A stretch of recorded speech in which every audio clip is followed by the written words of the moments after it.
मदनी हल्का 127 लाहौर का बड़ा अहमियत का हामिल हल्का है। ये हमेशा ही डोमिनेट किया है इसको PMLN ने। आपको मालूम है कि जो बंदा कहीं से नहीं जीता उसको यहाँ ला के PMLN ने जो है मतलब उनको इतना कॉन्फिडेंस है 1 to 7 पर।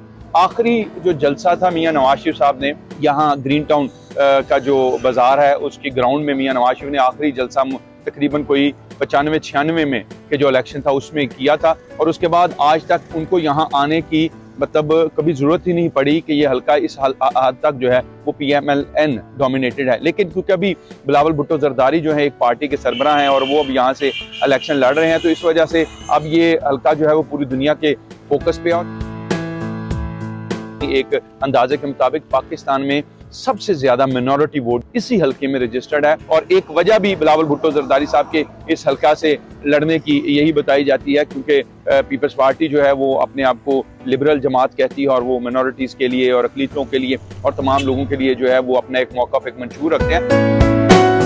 इससे पहले यहाँ जो आपको मालूम होगा कि एक और पार्टी के सरबराह भी यहाँ से MNA रहे हैं और उनका नाम डॉक्टर ताहिरुल कादरी है, जिनसे इसी हल्का से वो आखिरी मरतबा रुकन कौमी असम्बली मुंतखब हुए।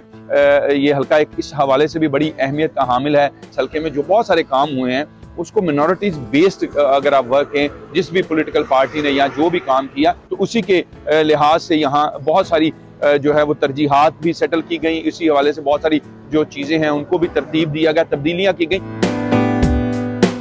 तो आपको मालूम है कि एक जनरल फिनोमेना इस वक्त पूरे मुल्क में मौजूद है, और फिर ये भी आपको मालूम है कि एक सानिया जड़ांवाला भी हो चुका है। तो इलेक्शन डे के ऊपर वोटर का मूड क्या होता है ये तो अभी देखने में आएगा जब कैंपेन स्टार्ट होगी। लेकिन फिलहाल अभी ये कहना कि हल्का किस तरफ जाएगा, किसके ऊपर इनका मूड क्या डिपेंड करता है, इसके लिए मेरे ख्याल थोड़ा हमें इंतजार करना पड़ेगा।